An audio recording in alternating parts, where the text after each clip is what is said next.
In the name of my ancestors,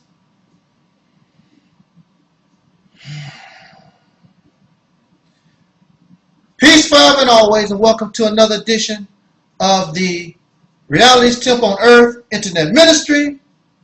Of course, I'm the host, known here on YouTube, Daily Motion, MySpace, and Vimeo, and perhaps other places on the internet. I am known as the mighty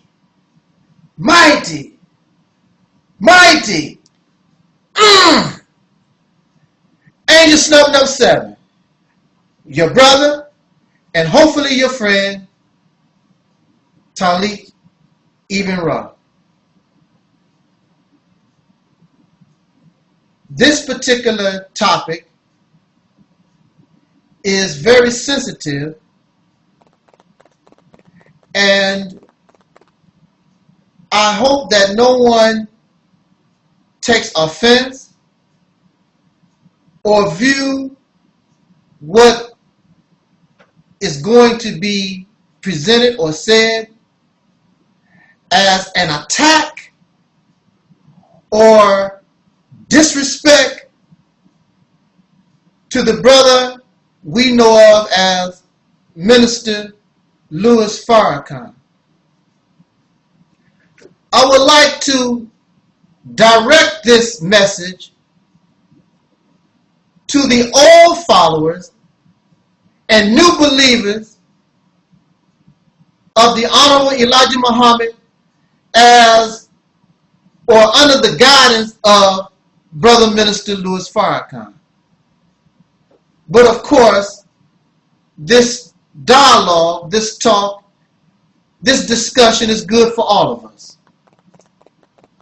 But when we speak, when we talk about Brother Farrakhan or Jesse Jackson or Al Sharpton, in fact, when we speak about anybody, and this goes for me too, because there are many who accuse me of being disrespectful, arrogant, and all these different things.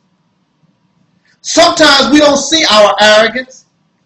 Sometimes we don't see that we have become egotistical. It is always nice, and I embrace, not run away from, those who present to me the man in the mirror. Because if I see that man in the mirror and there is something wrong, sincerely, it's according to the place. There are those who hate Louis Farrakhan. They hate the Nation of Islam. And their intent is to destroy and to hurt Brother Farrakhan. So, even though their questions, even though their inquiry, even though their scrutiny may have credibility or be valid, it comes from a harsh place, a wicked place. But I want to tell you, those of you past and present, the followers of the Honorable Elijah Muhammad, under the direction of Minister Louis Farrakhan, in this house, the place or the words that come from this ministry comes from a sincere place, a loving place. I have no intent and wish no intent to do verbal or physical harm to no black man and woman, regardless to whether we agree or disagree. The purpose of Master Farrakhan Muhammad was to come to America to save the black man and woman, not to kill, not to make mockery, not to destroy one another, but to bring us together and save these who are the descendants of slaves born in America. If I wanted to, I could easily say that this internet ministry that I represent has nothing to do with the church. But I will always give the church credit because that's originally where I come from. That's where I originally, and many of us who are born black in America, we have roots in Christianity. Just in recent times, many of us was born into Islam or some other type of religious ideas or atheism or whatever. But as a people, you know that we all come from the South and we come from out of the Christian church. No matter where we are today, we know that's the route that we took. And from the Christian church, I found sincerity. I could feel the love. I could feel the peace, the sincerity in those who believe in the one they call Jesus Christ. And it makes no difference whether you agree or disagree with Christian teachings, because if you truly act on it just a little bit, your condition would be much better. But of course we know that the religion has been corrupted by wicked forces. It is not the religion itself.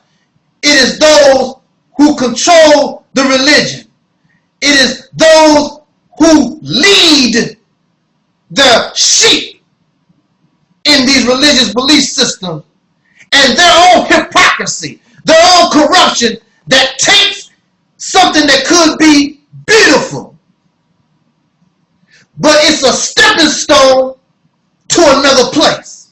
It's not for you to stay. Because if it is education, we cannot stay in the kindergarten. Education and knowledge is always a growing process. I could easily say and exempt from this ministry and give no credit to Elijah Muhammad. I could easily exempt Elijah Muhammad and the church, because this ministry does not represent the belief in no God. I only make references to justice and that which brought us into existence, whatever that force may be. Y'all call it God.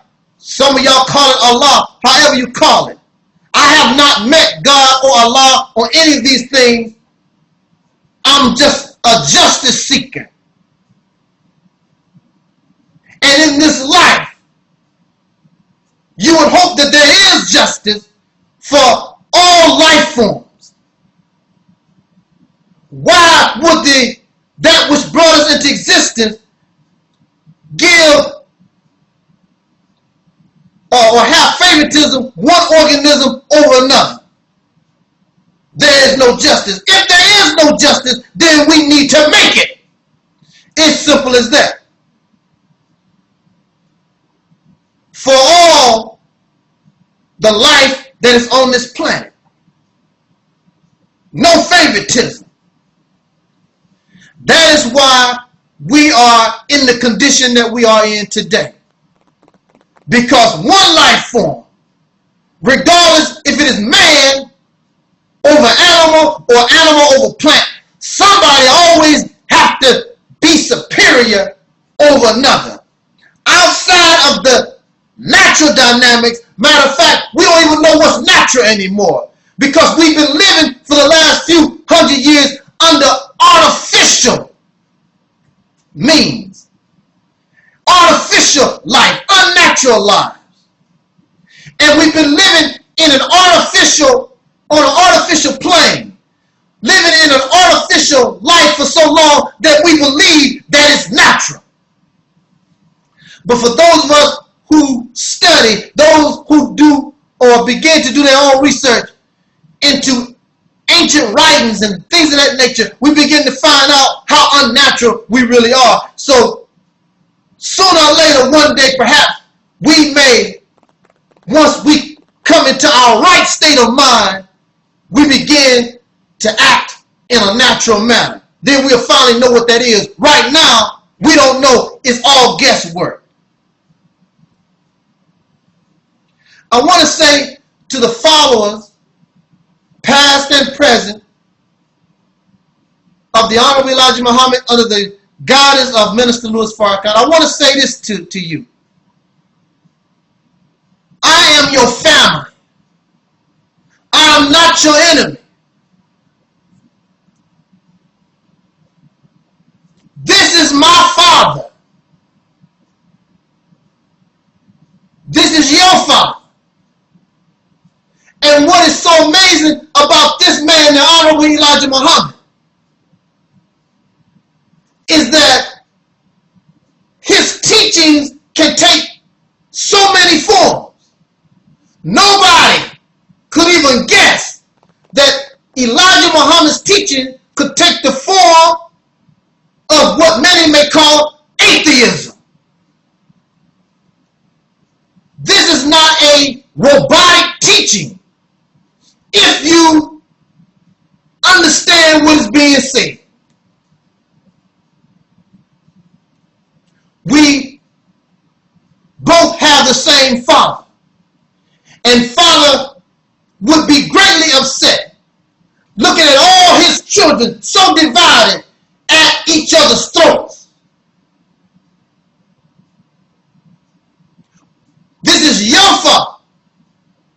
This is our fault. Because we think that we know what daddy said better than another sibling. But we have the same father, so don't ever believe that I am disrespectful to Louis Farrakhan, because if it was not for Louis Farrakhan, chances are I wouldn't be talking to you right now. It's simple as that. If it was not for Elijah Muhammad, I would not be talking to you right now. So while we talk to one another, it is a discussion. It is just so that we can or I can bring up concerns that I see that perhaps you don't see. And then you will tell me, well, we gave you the answer. You don't want to accept the truth. But at the same time, is it also possible, because we are all capable of error, is it also possible that you could be wrong, that you're not seeing things? Because sometimes a person looking on the outside can see better than those who are in the inside.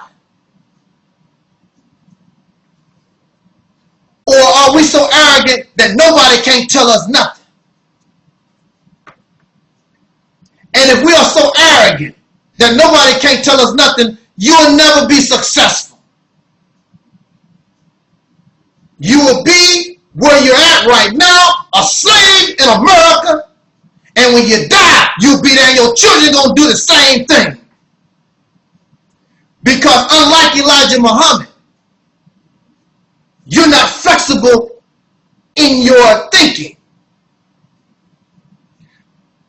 I don't want to take a lot of our time, so let me try to make my points as quickly as possible. The problem with being a new Muslim follower of the Honorable Elijah Muhammad under Brother Minister Louis Farrakhan, unlike myself back in the 80s, is that contrary to popular belief, we are a more smarter people.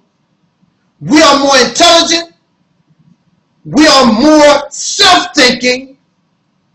We do our own research. We ask many questions. We're not just people who are running trying to follow somebody and believe in anything that somebody says. Now, back in the day, the reason why so many of these so-called pro-black teachings came into existence is because we needed an outlet to vent. We needed something to give us self-esteem. So when, back in the day, when somebody like Marcus Garvey or Noah Drew Ali or Elijah Muhammad, when all these great men, whomever, and many others, whenever they came forth to the people, because the people were physically, not unlike today, the terrorism of Caucasian people, they do this most times. Of course, you know, you have the police shootings and other ways that the abortion clinics, the other ways that they attempt to kill us off. But during the time of Elijah Muhammad and Marcus Garvey, Noah Drew Ali, during those periods of time, even during the 60s, white folks, these racist Caucasian people, could knock your door open and kill you outright. There was no justice. They could lynch you from the nearest tree. There was no justice. So black folks did not sit around and argue about who the enemy was. They knew who the enemy was. No doubt.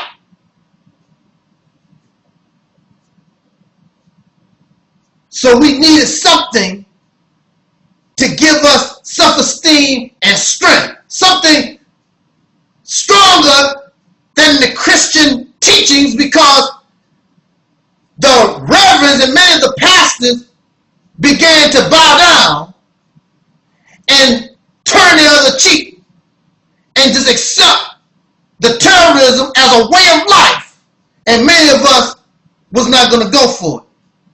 So just like we were born into and never questioned the slave master's teaching, we also began to embrace these pro-black teachings, and we never really questioned them, studied them. We were not self-thinkers. We were and still are emotional.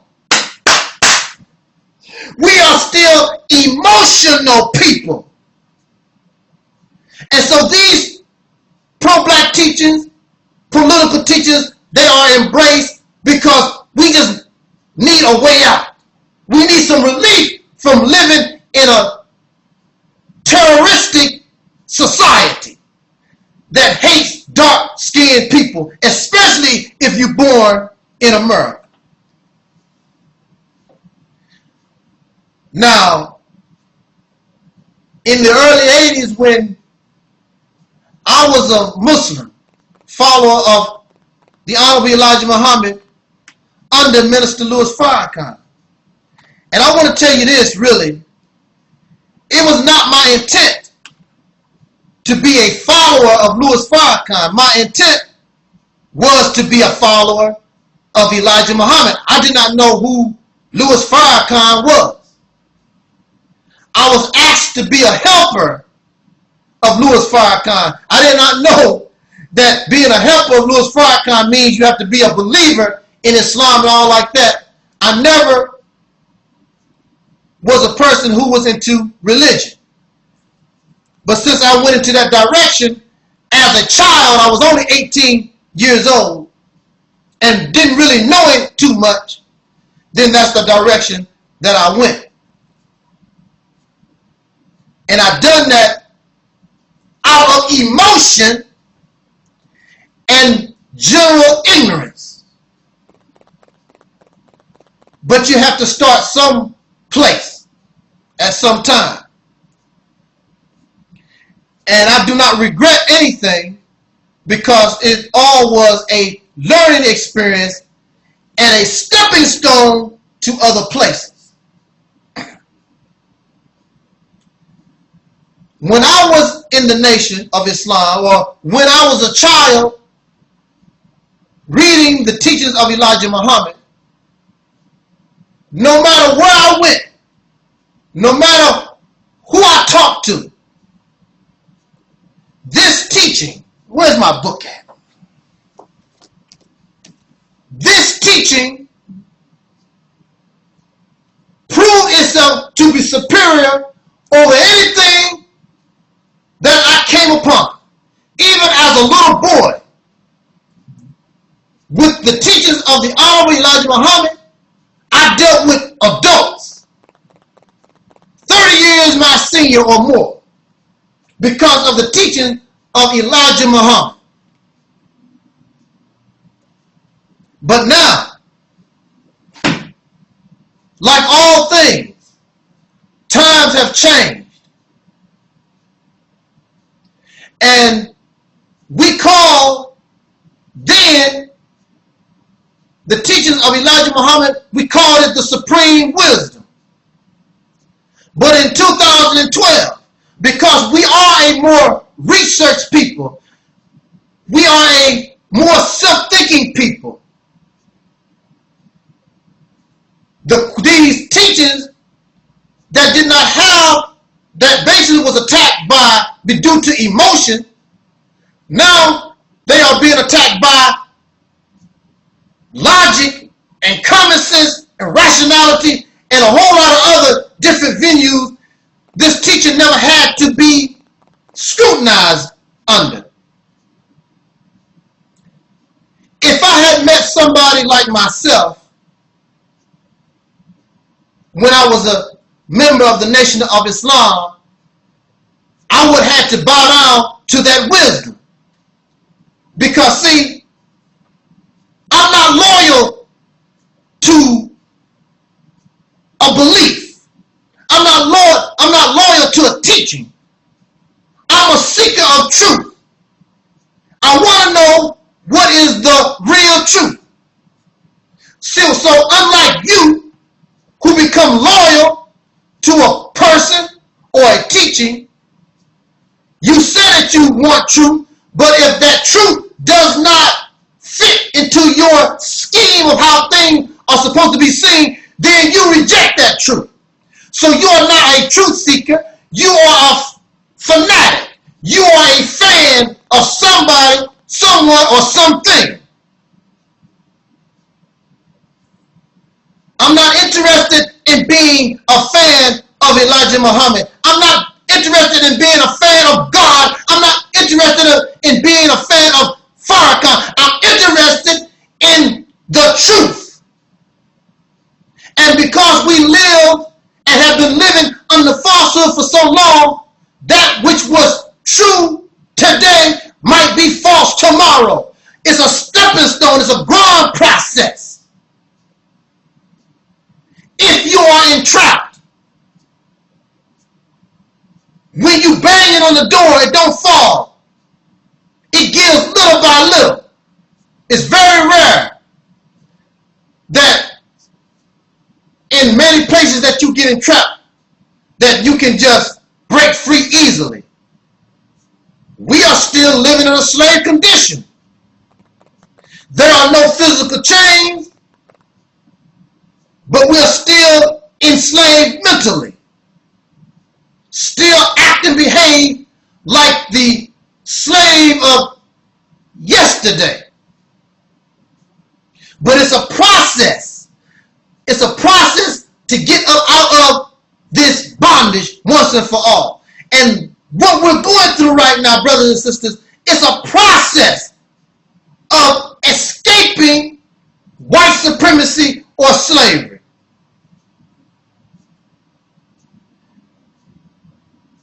Elijah Muhammad taught his followers, you are not a robot. You are a self-thinker. That's what I was taught in the Nation of Islam. Now, if Elijah Muhammad is teaching his followers not to be a robot, be a self-thinker, does this exempt his own teaching? So, as long as you don't question, as long as you don't investigate the teachings of Elijah Muhammad, then it's all right to do the same to other thoughts and ideas.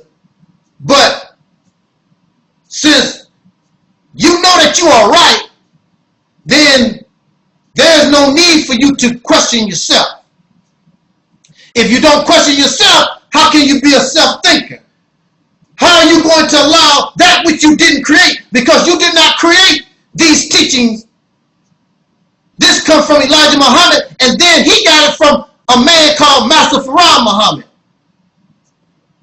You have a right, and we have a right to question everything. You don't just put anything in your mouth, because you know that putting anything in your mouth could result in your being dead, because some things are not meant to be eaten.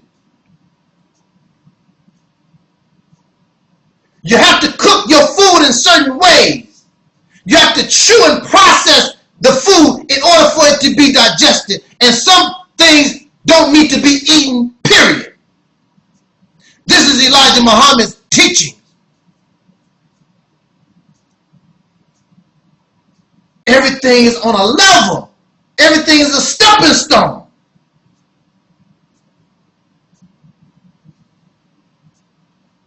You have to leave the cradle. You can't stay in the kindergarten all the time. Some people are content in living in the 8th grade or functioning on an 8th grade level. You see where they are in society. That's why we try to push our children. We try to push ourselves. We want to try to attain higher knowledge. Some people might believe that an 8th grade education is higher knowledge. But we can tell that by your actions and your behaviors. You do the same thing with religious teachings. You can tell where everybody's at by their actions and their behaviors, not actually by the religion or the political idea itself, where you're going. I've never seen, when I was a Muslim, we never ran from a verbal fight. When somebody challenged the teachings of Elijah Muhammad, then we have to defend that teaching. When I was a Muslim, there was no YouTube and you could hide behind a picture and somebody can come on your page who is civil, who is courteous, just asking you questions and you can't handle it and you block them and you delete them. That's so cowardly. The followers of Elijah Muhammad under Louis Farrakhan that I see on YouTube are the most weakest people I've ever seen. You are really embarrassing. I'm sorry, but I'm going to have to tell you that. Why are you going to come into the public and don't expect that somebody's not going to question you, somebody's not going to challenge your idea? And then you punk out. First of all, you hide behind a picture. Then you punk out, you block their comments, and you delete them. What if Malcolm was like that? What if Farrakhan himself was like that? That's because y'all don't study for yourself. You going on and you dragging on, holding on to Louis Farrakhan's coattails. You don't know yourself. It just sounds good when it comes from the minister. You can't deal with the minister. That's what somebody, one of the brothers told me, or sisters, or whatever, they hide behind a picture. Oh, you can't deal with Farrakhan. I will tell you this. See, Farrakhan don't deal with little people like myself. But if ever the time arises, Farrakhan or any of his students, ministers, you can't do nothing with this ministry at all. And it's not bragging, but this is beyond you. Because I don't have to block you. I don't have to delete your comments. Anybody that comes to my pages that speak civil and cordial, I welcome the challenge, because these comments, these questions show me my error, they show me my weak spots, so I can get stronger and better. And I will leave them, they will leave my page knowing either to agree to disagree, or they know they got their butt whooped here. I'm not going for it. Because this ministry represents reality, common sense, and logic. And there's nothing on this planet that can deal with your reality. Has nothing to do with belief.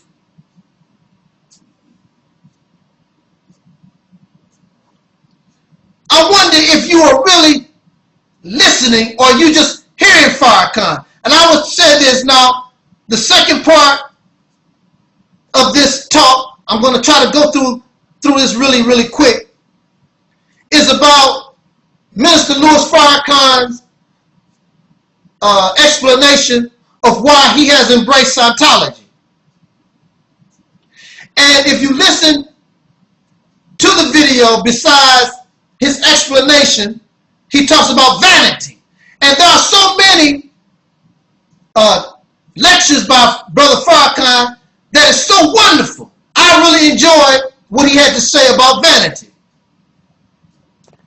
And my question to those who are following, those who are listening to Louis Farrakhan, are you listening? See, if you are listening to Louis Farrakhan, then you don't have no problem with nothing that I say. Because to listen to something is to analyze the sound, so you will know what you're hearing. But if you're hearing just to hear, don't mean you don't know what is being said or what's making the sound, if you're just hearing. But when you're listening, you're hearing and analyzing the sound. Many of you are just clapping and you're emotional. You're not really listening to nothing that this man is saying, because you are caught up in the dynamic, the emotional side of what is being taught. And see, I'll tell you this. You don't know Elijah Muhammad's teaching. Show me, within all the things that Brother Farrakhan says, if you notice, he does not make references to Elijah Muhammad's teaching when he said different things, because that's not what Elijah Muhammad never taught those things, or never did those things. If you cannot, if you are truly a follower of Elijah Muhammad, if you cannot find a reference to what anybody says in this book, Message to the Black Man, The Fall of America, Our Savior Has Arrived, the Theology of Time series, any of the Messages tapes or records or books, if there is no reference to what Elijah Muhammad taught, then he did not teach it. This is something associated using or hiding behind Elijah Muhammad.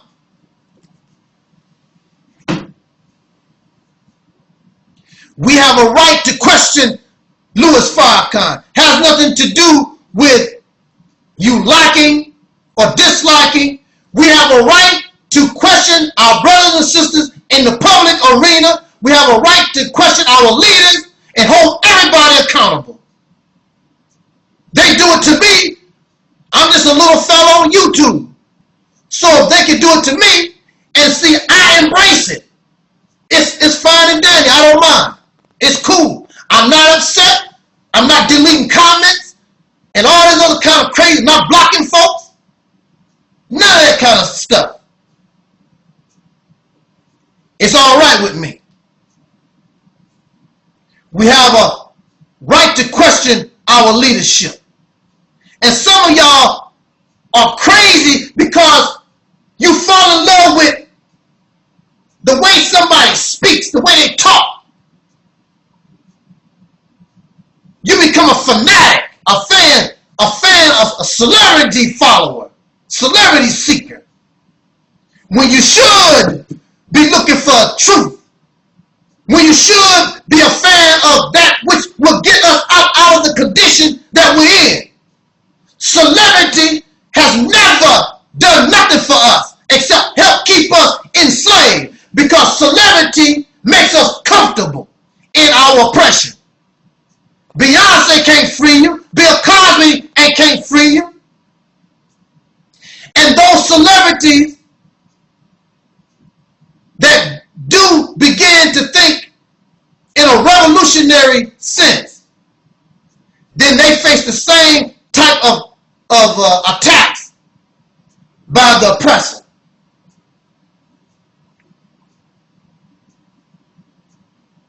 Now, let me just quickly address some of the points, and I'm going to counterpoint some of the things that Brother Farrakhan said. And I want to make this really, really clear. I have no problem if you wish to practice Dianetics, or if you see some type of benefit in Dianetics. Me, myself, that's fine and dandy. It's cool. That's not the point. But see, as a follower of Elijah Muhammad said that he was taught directly by God. This is the claim that you make. You say that even though Elijah Muhammad is not here, even though Master Farrakhan Muhammad is not here, you claim that they still guide you. They still are here with you. So if Elijah Muhammad was taught directly by God, and you say that God and Elijah Muhammad is with you right now, then what do you need the help and to embrace Scientology for? Did not the messenger of God give you everything that you needed in order to do what you need to do? It worked for Elijah Muhammad. It worked for Elijah Muhammad for over 40-some years. Elijah Muhammad never reached to Dianetics or no other sources. Very successful. The most powerful, it says here, on the back of this message to the black man, it says, a quote from the Reader's Digest, it says, this mild-looking man is the most powerful black man in America. And he became that way with no help from Dianetics, Ron L. Howard, or no other source except Master Farrakhan Muhammad's teaching.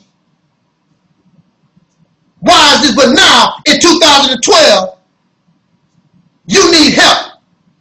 Something has gone wrong, so in order to make your work easier or to make things better for you, you need to go and you found Ron L. Howard in Scientology, and Scientology has never done nothing for the civil rights movement, nothing for the black people of this nation.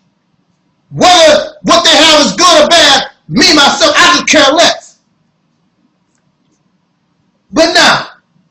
But see, Elijah Muhammad didn't need any outside help because he's Elijah Muhammad.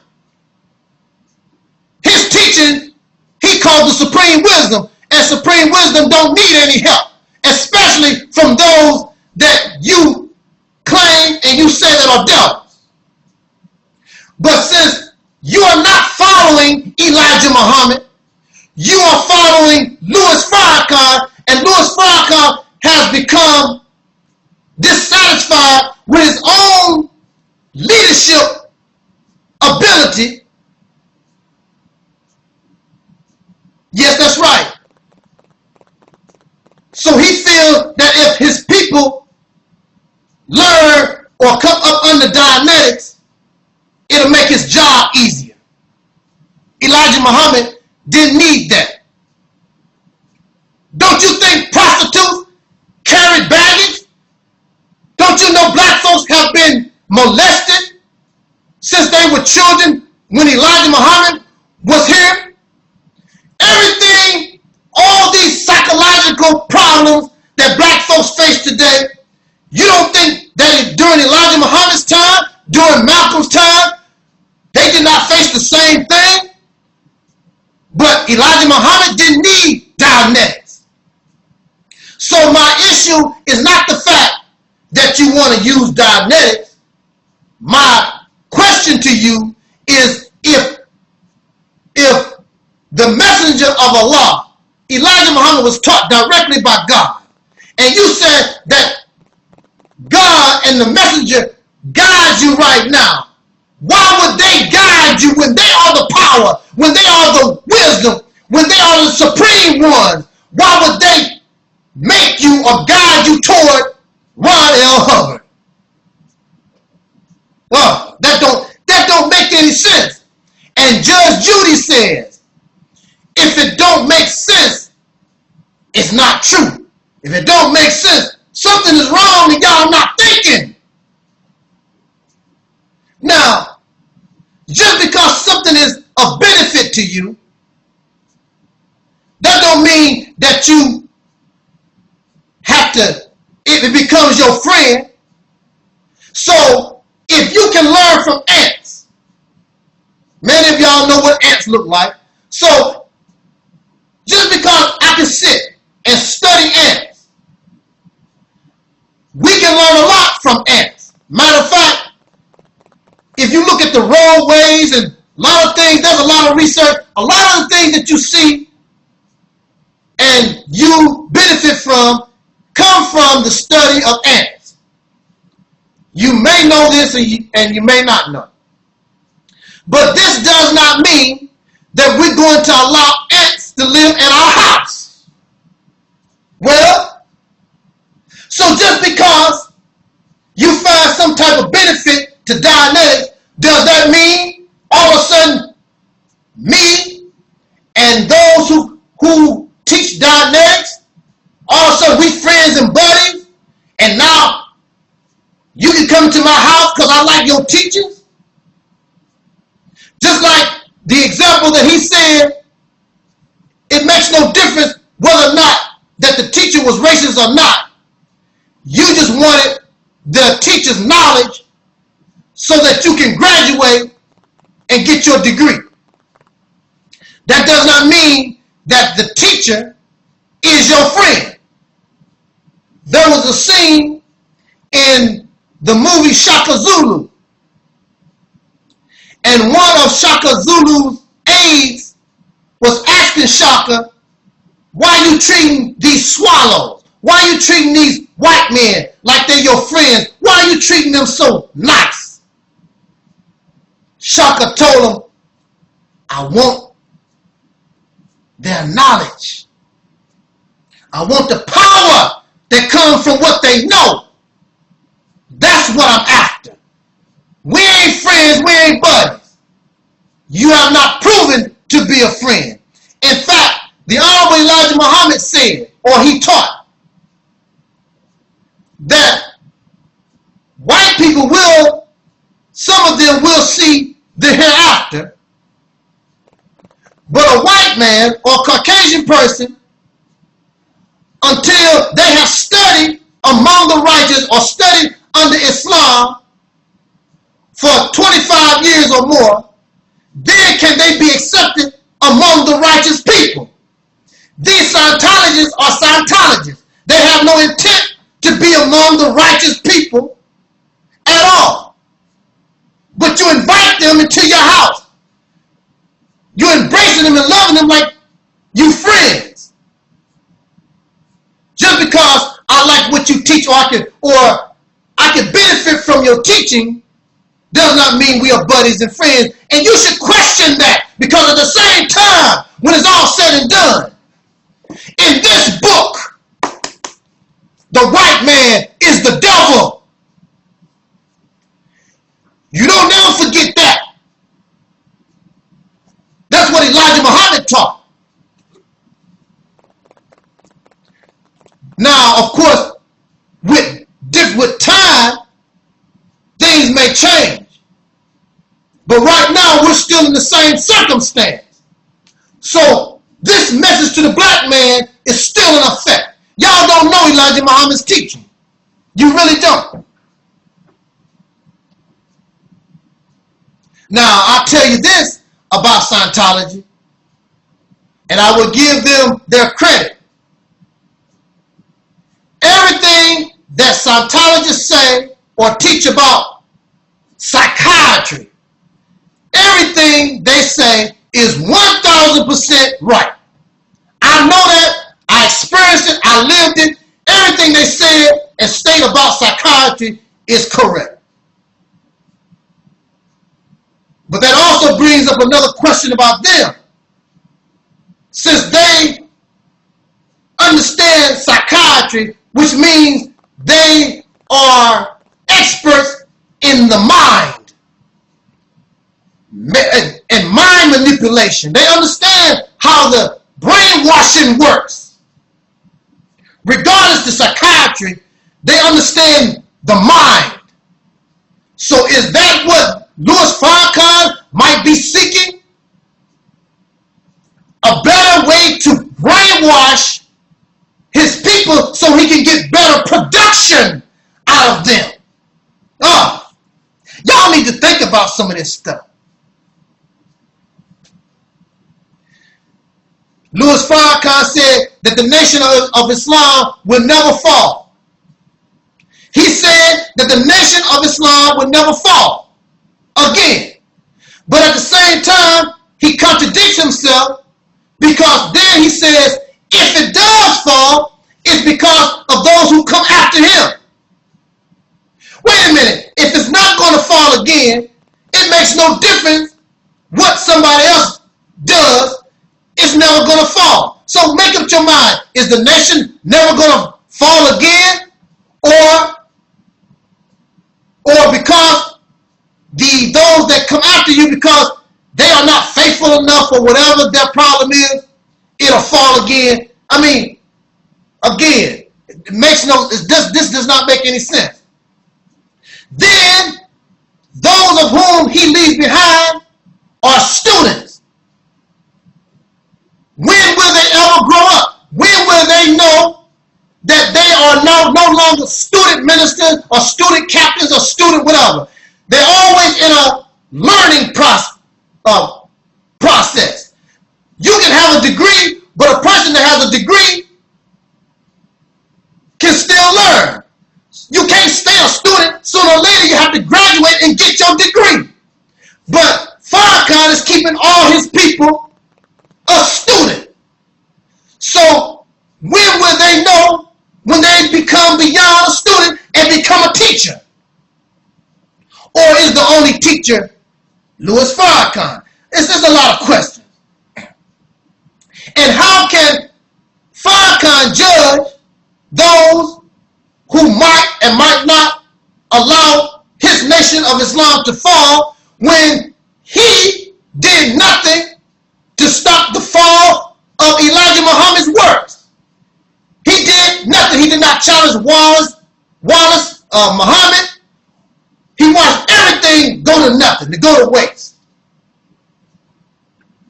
So how can you judge somebody about what they might allow to happen when you, in the original and the best and the successful version of your teaching, you were there and you let it fall, go to nothing. And you went back into the streets and you grew your beard and drinking liquor and smoking cigars, and you did these things.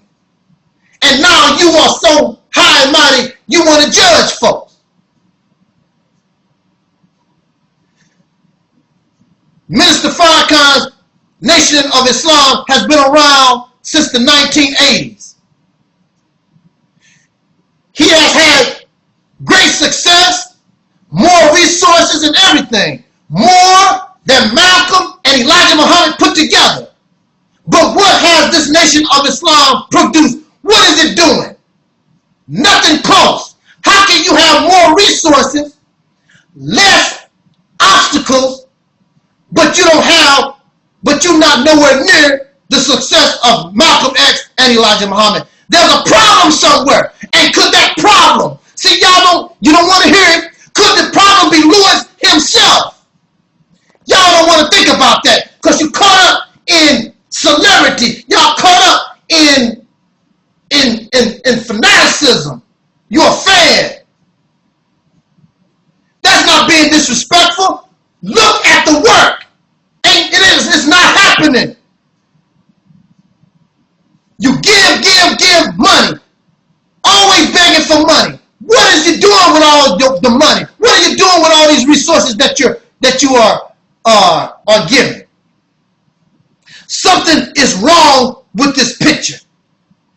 And what's wrong with this picture is that Elijah Muhammad's name is being used, but you're not following Elijah Muhammad, you're following Louis Farrakhan. Elijah is gone, and everybody has their version, just like the King James version of the Bible.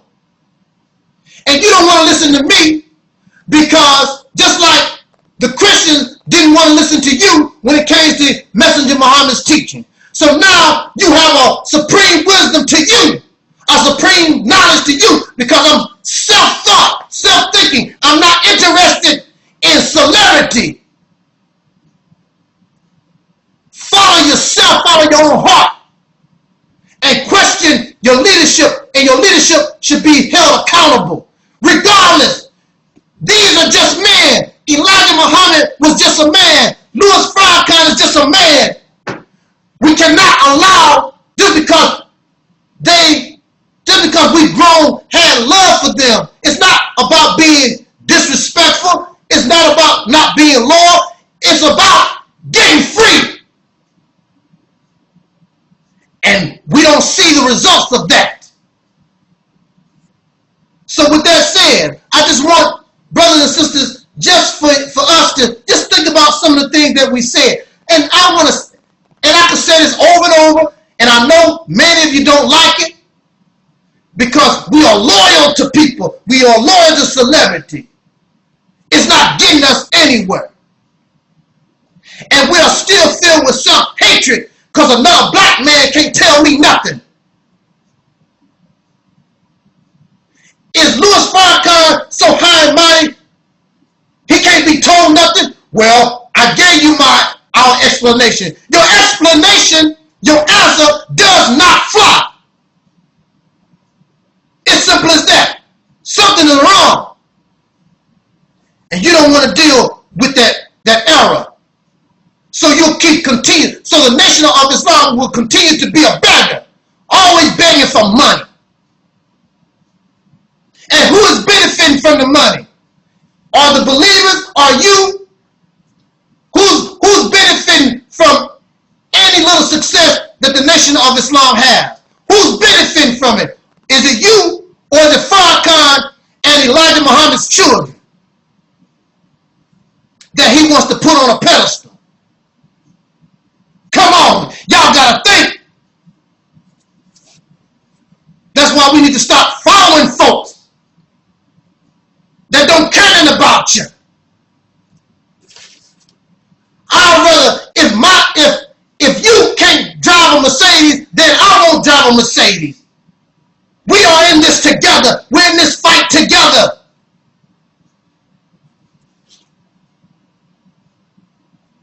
There are no, what they said, no big I's and little U's, or whatever they used to say. There should be no big headedness in the nation. But talk to me. We can talk to one another. I'm not your enemy. But we need to get out of this loyalty garbage. This is serious business. We got to grow. We got to step up the ladder. We got to see people. If they are no good for us, even though we like them, we got to let them go. It's about being free. This ain't no Usher concert. Woo! Thanks for listening. This is your brother Taalik, Ibn'rad. Jot down your comments. Let's talk about it. This was and is the Realist Temple on earth.